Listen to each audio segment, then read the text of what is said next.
This video is rated PG-13 and its contents are personal opinion and are not meant to be held as fact, and viewer discretion is advised. Hey, what is up everybody? Welcome back to the Late Night Cast. And I am your co-host, Reggie, and then our other accompanied co-host. by AG No Life. Yes, we're both hosts, we're not co-hosts. Technically we're co-hosts, and but we don't think of it that way. we really don't. But before we were recording, we were just talking. We're just like asking these weird ass questions, hypothetical questions to be more exact. Oh yeah, very weird questions. And we were just, you know what? We were just decided to record it. Fuck it. Yeah, since we needed a video anyway. Yes, it's coming. It's almost the weekend, and you already know that. We're already kind of past to our deadline, but we're good. We're doing this. And this is the Late Night Cast, so we are filming this or recording this at 2 a.m. Yes, and this will hopefully go up at midnight. Yes, that's hopefully. Our goal. That is our goal. Our first hypothetical question that I came up with before recording was, hypothetically, if I were to build some sort of mechanism, rocket ship or something, some sort of spacecraft, basically. Something that can propel me into space and land on Mars and claim the entire planet to myself. Do you think, and then I asked AG, do you think the United States or all the nations would come and try to negotiate with me or start a war with me or something? And what was your response to that? So the thing is, if it was the US, I wouldn't really doubt that they would start war, because look what happened to the Native Americans. They owned the United States. They owned all of North America, Central America, Mesoamerica. You get it. Parts of Canada too. So. That's why North America. US and Canada is counted as North. No, I'm fucking dumb, but and look what happened. Look what happened, man. Yeah. We're here recording this. Yeah. On Native American land. Yes.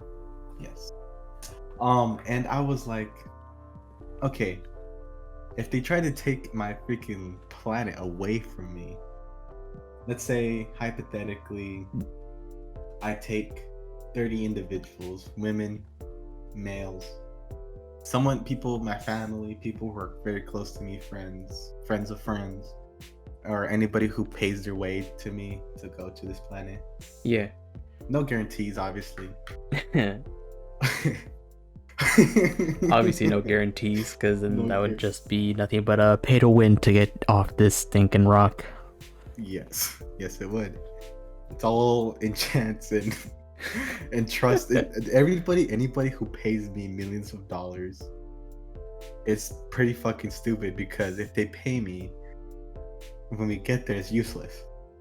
Exactly. So like, technically speaking, if they're paying for a passage up there, they would technically have to know your plan way before to help pay for the resources to build for the craft. Then that would make sense. Yeah, but it's completely useless because I already built it. No, I'm saying in the hypothetical that they knew you were gonna build it and they're paying for you to get the resources. Okay, yeah. In that case, yeah, I would probably, if there was a price, I would probably charge $1 million a ticket. $1 million a ticket? Yikes. Yes. And I'll only have like 5 of them. That is $5 million to build a freaking rocket ship that could take us off this freaking rock. Well, that's cheap. Yeah, that is kind of cheap. But it's gonna be a tight squeeze, not gonna lie. Like, let's say, and then you had better hope that whoever you're taking isn't claustrophobic. Oh yes. Also, I would also like include like people. I would pick the people. I know I said family and friends, but I would also look into their backgrounds and see like if they were farmers, engineers, people with like that sort of knowledge, Yeah. like they could help me. So I would take those 30 people because Or 30 even you only like the need. medical field, because you never know what's gonna happen up there.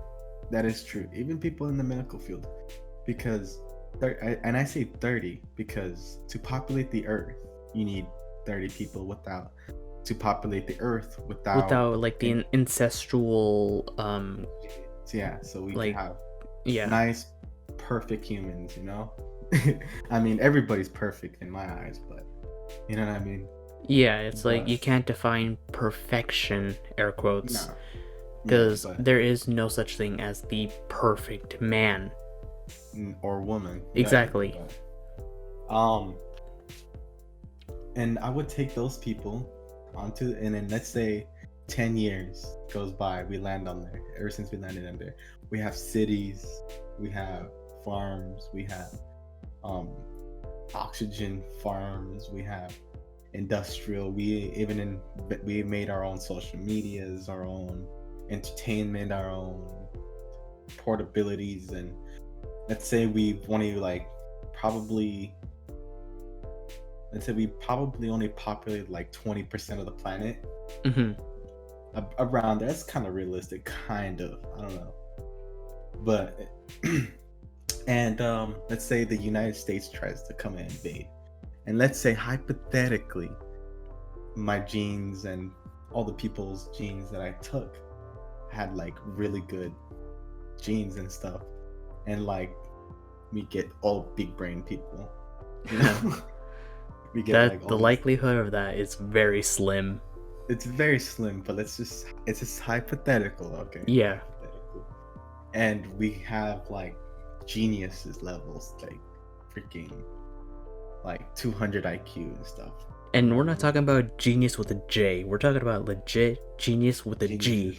Like, let's say the whole planet is just a bunch of Elon Musk type people. Oh God, the day if we can have a world full of Elon Musk. Like, dude, we would have been traveling the entire universe, like if we were going on a Sunday drive. Yeah. Or maybe the Milky Way, because I think the universe is kind of a stretch. Okay, maybe the Milky Way. And let's say all the nations of Earth tried to come and invade and try to take my resources that I worked hard to get. And they, let's say their little spacecraft is traveling to try to land on my planet, and we invented death rays. Or some sort of device that would like disable it, make them crash down and die on impact. Yes. Like they say, we just fucking obliterate them. Do you think they would try to invade again? Or do you think they would try to negotiate with me? So the thing is, I would think that they would try to negotiate first. If that fails, they might go to war. If that fails, they might try to negotiate again for different reasons. Then if that fails, I think they might try to invade again. Or try to negotiate even further. But okay, so we're not on soil, or like I'm not on Earth's soil or anything. I'm on my own soil. So that, like, if they say a war treaty, peace treaty, or just negotiating, they're gonna be negotiating on my terms, right? Because like they have literally no. If they land, right? Let's say, because we don't really have the technology to communicate like that. Technically no, but technically yes. Like, it's kind of weak, not gonna lie. Yeah. If they land and they have no cell service and they don't know what my people are capable of, do you think they'll try to risk and try to invade? Because it is kind of a risk if you think about it. Like, once they go in, it's kind of a risk. I mean, wasn't that the same thing with the Vietnam War? The US didn't really know what the Viet Cong were capable of. That is true. Is it the Vietnam War I'm thinking of, or is it a different war? I'm not 100% sure, but I'm pretty sure. I don't know. I'm not really sure. But it's like that idea of, well, are they willing to risk another attempt that could turn out like the Vietnam War? Yeah, are they trying to, like, they can they'll just think they're like, oh, it's just a couple like of people, you know, like, I mean, like, they've only been there for a couple years, not knowing that our progression is a little bit faster than Earth, Yeah. and they kind of underestimate us, and they try to invade, and they end up dead, Hmm. like I said. But do you think they would more willing to freaking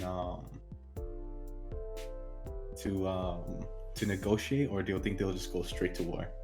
I think that it's usually, especially nowadays, I think it's more towards negotiation before trying to declare war, if I'm not mistaken.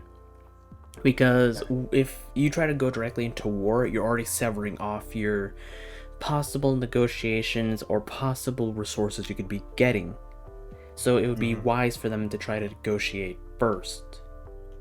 Yeah, that is true, huh? Mhm. So I would probably negotiate with them, since money is practically useless to me. What do you think they would offer? Materials, probably. That is true. Food.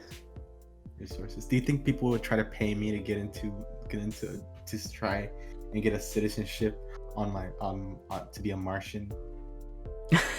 What? A Martian, whatever. I would probably, but if I did land, I would probably change the name of the planet. Not gonna lie. Even though it's been named for hundreds of years. It's my freaking planet. I could do whatever I want with my planet. I mean, I guess. I claimed it, man. I claimed it. You can't. Well, actually, now that I think about it, the rovers, they've landed on there, right? Yeah. So do you think people who've landed rovers, do you think they kind of claim it? Technically, yes and no. Because, yes, they did land there first. But no, because the rovers have already deactivated, they've all died out. Mm-hmm. So And technically, they have never stepped foot on Mars to properly proclaim it to be theirs. Oh, that is true. Because, I mean, but isn't that... look, the rovers have been up on Mars for years and years and years, right? Mm-hmm. You never hear saying that NASA owns Mars. You don't hear that because they sent the rovers. It's not their planet. Also, do you think they would ask for their property back for the little rovers? The rovers? I don't really know because I think like, by now it's out of date. Probably. Who knows? Hey, you never know. Can we have it back? I'll be like, yeah, but you gotta give me something in return. I would honestly, if I were in that situation, I would be like, you can have one of them back. I'm keeping one here for the history. Yeah, that's true. I would keep them right where they are and then build fences. Have like my people build fences around it or something. Like make it look really nice, and it's just a historical landmark right there. Yeah, that's what I'm saying. Yeah, that's what I would do. But I would definitely hope they would negotiate with me, and let's do business. Fuck it, you know? Yeah. I'll help people get over here, but this is my territory, and this is my country practically. Yeah. And also they'll be like, all right, but do you think there'll be people trying to pay or trying to immigrate to my planet? See, that's a tricky one because, for one thing, if you're trying to immigrate, usually it's because of poor circumstances, right? Yeah, let's say there's people who really don't like it here, and like no other nation seems right for them, but Mars is like, that actually looks pretty good, you know? Yeah. Do you think they'll try to get in contact with me, or they'll try to like kind of sneak their way in? I always think that no matter what or where it's gonna be, I always think that there's gonna be some people trying to immigrate from where they are to somewhere else. So I think it's not far-fetched to think that, Yeah, there's gonna be people trying to sneak onto the planet. Mm. I would definitely welcome everybody as long as you can contribute to the planet. You know? Society. Yeah. If you can contribute to my society, then you're more than welcome to come here. You know Yeah. what I mean? Yeah, I Like, understand it. I mean, because it's you need to be able to contribute to be able to stay, kind of thing. yeah, I think yeah. that's like most And I would, society. I think that's most societies around the world, anyway. yeah, I would definitely welcome everybody with open arms, and you know, try to help them out. You know, when you land on Mars, like, what the fuck, you're gonna literally have nothing. So I would definitely give them like a little boost, and I give them like have people build houses and stuff. Yeah. But the thing is, I don't know about I don't know if I would have my own sort of valuable stuff to print out actual paper money. So I think the way I would do it would be like trade something of equal value. Let's say you want a car. You could be like, well, I have this house that I don't really use anymore. Want to trade? You know what I mean? I mean, yeah, but I'm thinking the house thing might be a bit a bit too much, because it's like a No, I house is would worth more encourage- than a car. You know what I mean? Yeah. So like the But- one that you're but- trying to trade off of has to add in more to compensate for the house. Yeah, but I'm also trying to, I'm also like saying that like, but the thing is about houses and stuff, they wouldn't have a certain value to it. Honestly, like I would encourage people to definitely, since it's barely beginning, I would definitely encourage people to migrate outwards to the outskirts of the planet from like, instead of having like a little circle, I would encourage people to move spread out, you know? Yeah. And then like hundreds of years later have them deal with it when I'm dead. But yeah, that's actually, I would love to have my own little private planet. You know what I mean? But hopefully if I ever accomplish that dream, hopefully we don't go to war with a different planet. And if you're wondering what I would change Mars to, the name of Mars, I would change it to that. There you go. That's what I would name it to. Okay then. Still- Yeah, That's what I would name it. That's what I would name it. Huh. Just blank. We didn't cut that out. It's just blank. Yeah, It wouldn't- it's just like, It wouldn't Okay. have a name. It wouldn't have a name. That's well, the thing It is, would've- to you it wouldn't have a name, mm, and legally it wouldn't have a name because of Mhm. jurisdiction of yours. mhm. But to the rest of like Earth and whatever else gets colonized, it still is referred to as Mars. Mars. Mhm. I would probably call my people, definitely call them like migrants or something. Migrants, because like everybody on that planet migrated to there. You know what I mean? Yeah. So I definitely call it something in those words, like something that means like something in Greek or Roman or what is the Latin. Latin that means migrant. Something cool, you know? Yeah. And I would definitely name. I'll definitely name one of the moons after me. Obviously, Even though they already John. have names. I would change the name to one of them to Reggie, and I would somehow laser engrave my entire Reggie name on it. Then you also have your like @ on there. Yeah, follow me on Instagram. On the planet Instagram. Yeah, that'd be funny. That'd be Yes. funny. Yes. What is your hypothetical question? If you even have to, like. So my hypothetical is like mainly towards here on Earth, right? Because as you know, we don't know fully of our own oceans. Mhm. We know more about the moon, we know more about Mars, all the other planets than we do here on Earth. So You my caught hypothetical interest.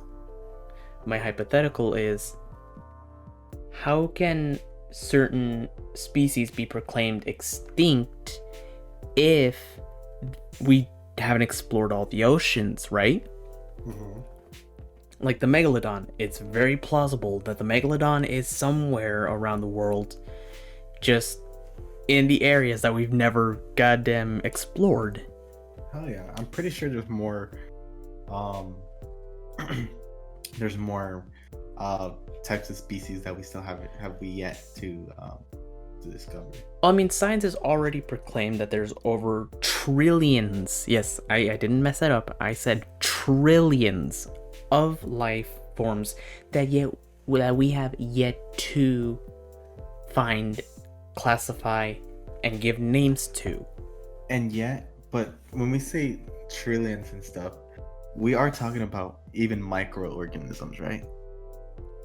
I think so, yes. Like Because I'm can. going off of what I remember from like science reports about this. Yeah, that's what I'm saying.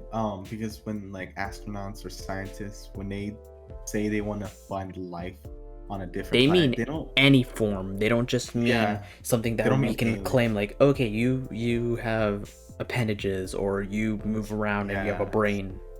something organic. Yeah. And we've already found life, like little microbes on Mars, I think, or bacteria. Oh, really? That's sick. Yeah, it was like frozen in ice, I think. Mm. So that's pretty interesting. Yeah. But at the same time, when you find little tiny, I think even the little, because to life, you need, in order to have organic life on a planet underwater, anywhere in space, you need liquid water. Yes. Not H2O where it's a gas or ice. You need liquid water. Yeah. Like they could be, let's take for example, a subway. Mm-hmm. Let's say a subway or a train or something. And you know how some of those trains have air conditioning, right? Yeah. And some of the air conditioners, let's say this particular train has an air conditioner and it stops at the exact same spot every single day for like the next 20 years, Mm-hmm. 30 years, 40 years, 50 years. The AC unit where it drops its water every single day, it just waters that one little spot. It just grows into, it would eventually grow into a life, like a plant, maybe little tiny germs or something like that. Yeah, it would eventually. Eventually, it'll grow mold. And mold is alive. Mold is alive, and then that little mold might create a little seed or something, and it would just pop out as a freaking flower. That's why water, when you try to find a planet, they try to find a planet with liquid water on it, because liquid water is essential to life as we know it. Yes, a life as we know it. Because there's high chances that there is life forms out there that don't need water. Yes, but like if you think of our blood, our little something, there's always liquid in it, like we're 60% water. Yeah, we're just walking sacks of water, like that's all we are, so if we can find, even in interstellar space, if you don't know what interstellar space is, it's like the vast emptiness of space. There's no solar system, there's no planets nearby. It's just, you're just in the middle of space alone, no stars, no nothing around you. And there would be, and this is hypothetically, there'll be just, let's say there's just a floating drop of water just floating in interstellar space, and it's traveling on let's say it's on a collision course, or it's just going straight, because it never stops, and never stops, and never goes backwards. It always goes forward, down, up, left, right. Yeah. You know what I mean? And it's just floating. And then as it's going, let's say it just collects little space germs. Like little space germs and stuff. And that water is just feeding it and like keeping it alive. And eventually that would turn into a life. Eventually, yeah. Hypothetically, we don't know if this is even possible in the vast emptiness of space because it's a vacuum. There's no like, there's no actual motion, or there's no actual like, there's no sense of direction or anything. Yeah, so the thing is, in the vacuum, it's whatever motion it starts, it'll go.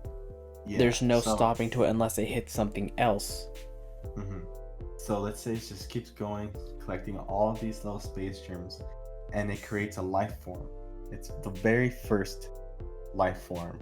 We don't know if, like I said, we don't know if this is even possible, or if it's happened already, or if it's happened a million times or a billion times. But this little organism is just floating, and it'd be an organism from space.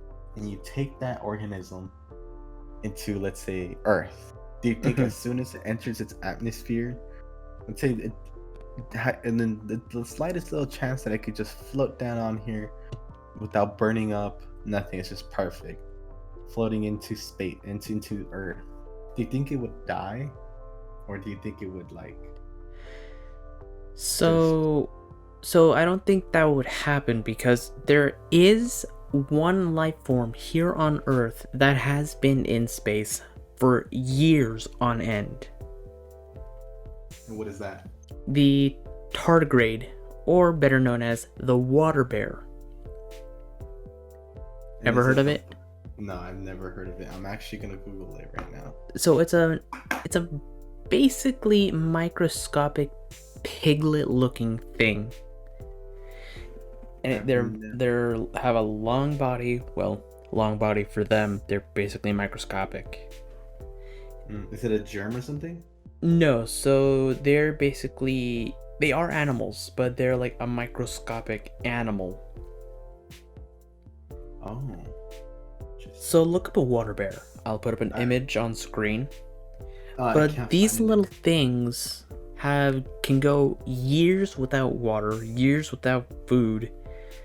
And the reason for that is that they hibernate, and they have been in the vacuum of space before for years on end. Kind of like the monkeys. Did we send them up there, or did it come from space? The monkeys, I think. Oh, no. I'm talking about the water bears. Water bears we sent up Oh, we sent them up? Okay. Mhm. I thought to they test came out from their resilience because we saw that they could go years without food, water. So it was like, hey, why not send them up to space? See what'll happen. Sad. Poor water bears. I mean, they survived, completely unfazed. Oh, they're probably just like, what the fuck's going on? And I was like, I'm gonna go to sleep. Yeah, they probably just do hibernate or something. They hibernate quite a lot. That's how they survive for so long. Huh. Hey, but what do you think would happen if, like, hypothetically, we just float into space? Let's say the vacuum of space. There's eventually a human being that is born without some like as soon as you get into space, he won't float, he won't die, he can breathe in space. That would probably never happen, but No, it would not, because our bodies are designed to require oxygen, or Yeah. the mixture that is in our atmosphere. and So since there is yeah. none of that in the vacuum of space, no, it would never happen. So let's say this particular human goes into space, can breathe, it won't implode, he'll be perfectly fine as long as he has like a good, like, let's say he has a bag of chips and water, and he's just floating in space for going into interstellar space. Mhm. Do you think and let's say he manages to survive to go all the way to Pluto, past Pluto, let's say he makes a full 360 around the entire Milky Way, comes back to Earth. Do you think when he finally steps back onto this gravity, like, or do you think as soon as he gets into our atmosphere he will die, or do He you would think collapse from all that, like, because there's no pressure, so he's just floating along. So there's nothing Right. for him to really hold him When he comes together, back, kind of let's thing. say- There's let's no say way just to back- like work his muscles unless he's actually trying to do like basic exercise, like trying to like exhaust himself. Yeah. So do you think he would collapse, huh? He wouldn't be used to the gravity, huh? No, he would not. So he would actually collapse and probably die from all the gravity and pressure. Yikes. Because look at the astronauts in the International Space Station. They have workout equipment up there so that when their time comes to come back down to Earth, they'll be completely fine. Well, fine for the most part. You know that astronaut? I forgot his name. Hold on, let me look up his name. Neil Armstrong, Buzz Aldrin. Chris Hadfield. You know him? Somewhat. I'm not super familiar with Well, all astronauts.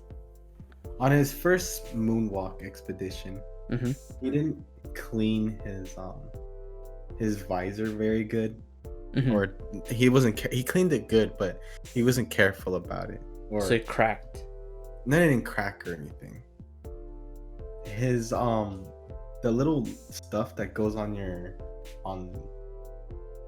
the fog repellent stuff, Mhm. I got loose or something, but it got in his eyes and he went blind. Ooh. He didn't go completely blind, he could still see and stuff, but like he just went a little bit blind. But could you imagine if that scenario were to happen, I where would you go panic. completely blind, but the last thing you ever saw was Earth, like floating there?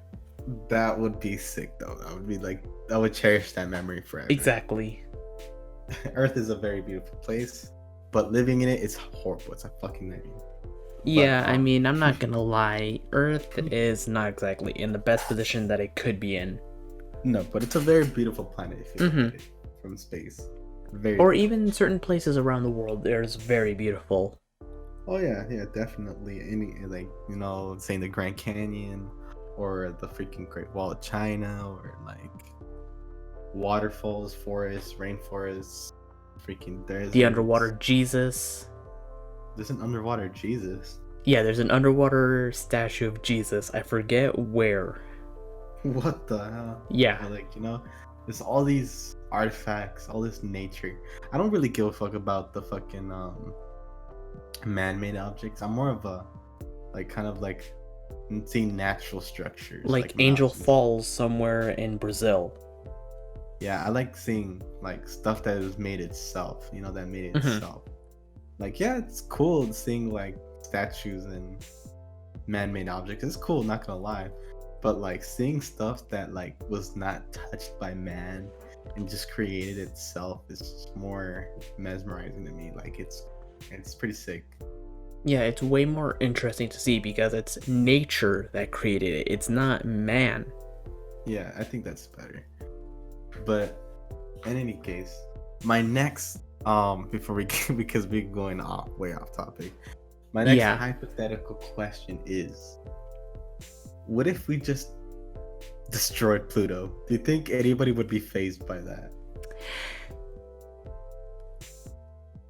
See, that's a tricky one. Because it's such a very controversial planet, dwarf planet, whatever you want to call it. It's very controversial because it's barely in our solar system. It is in our solar system. Okay, it's part of our solar system, but it's way out there. It's at the outskirts, and it still hasn't been.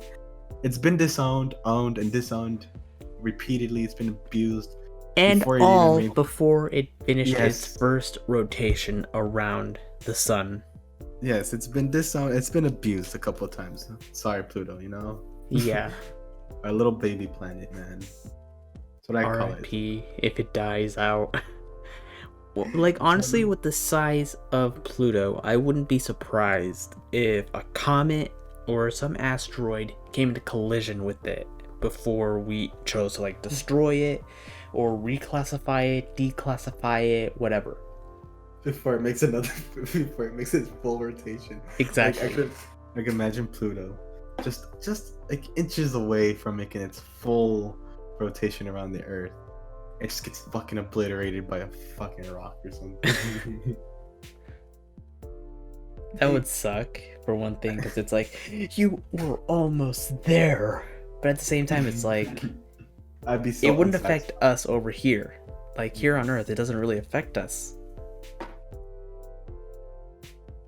So do Right? you think people would? Yeah, that's true. But do you think people would care? For the most part, no.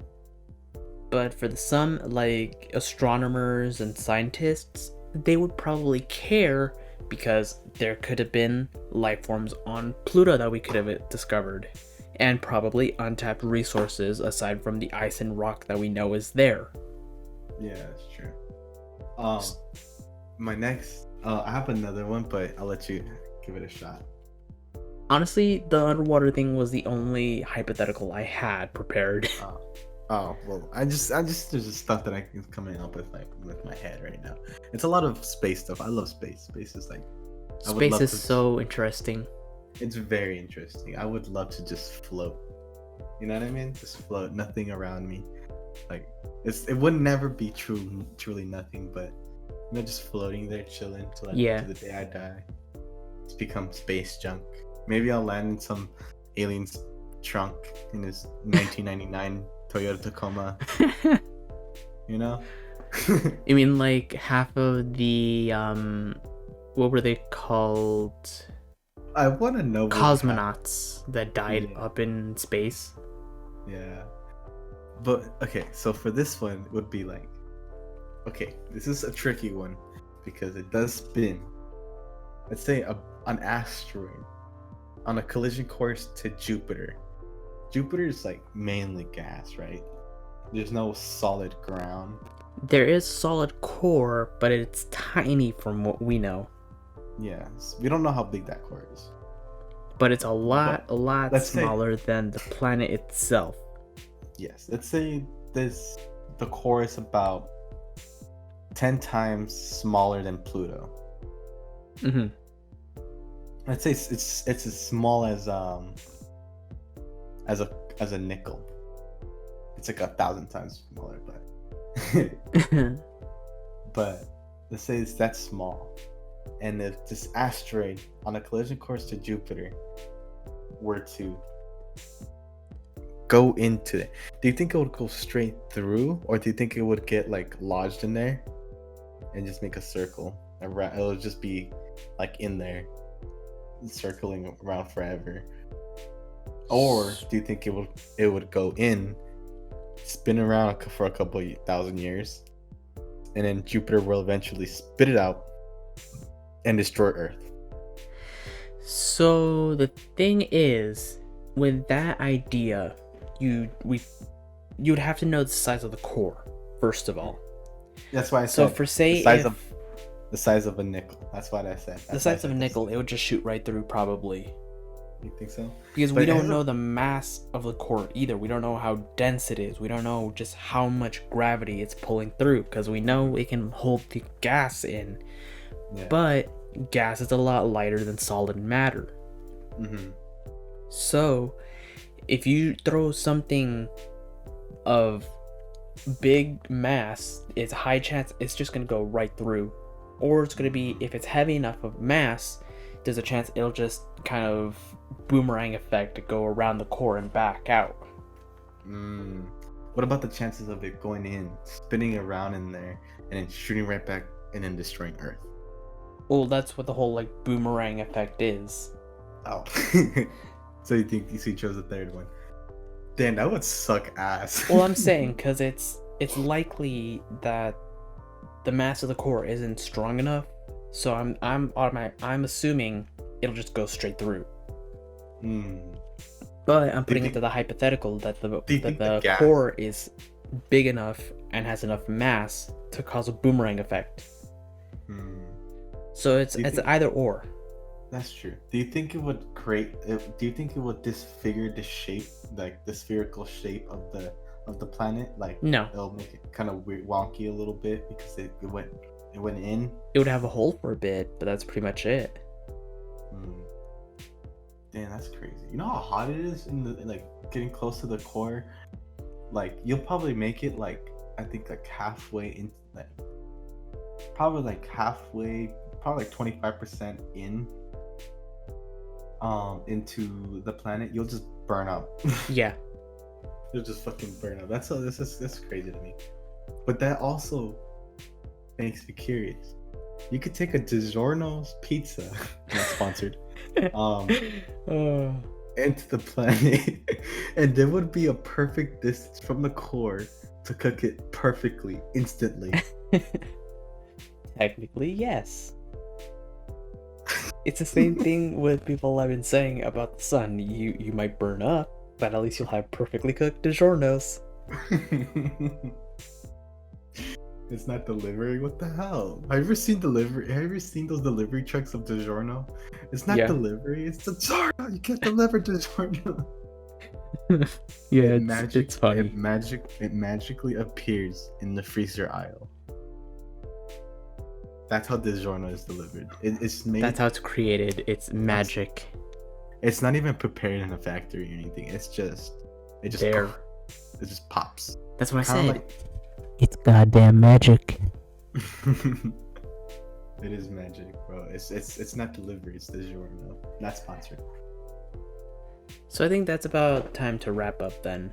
Yeah, we don't want to continue talking because can talk literally for hours and hours and hours and hours. Well, then it's about to be 3 a.m. Yeah, 3 a.m. the witch's hour. All right. So, We've been talking for like 40 minutes, huh? 40 minutes, yeah. Holy shit. Okay.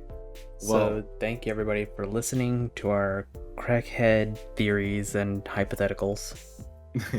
We'll be back with some more. If this gets good positive feedback, we'll make more of these. And we'll see you guys next time week.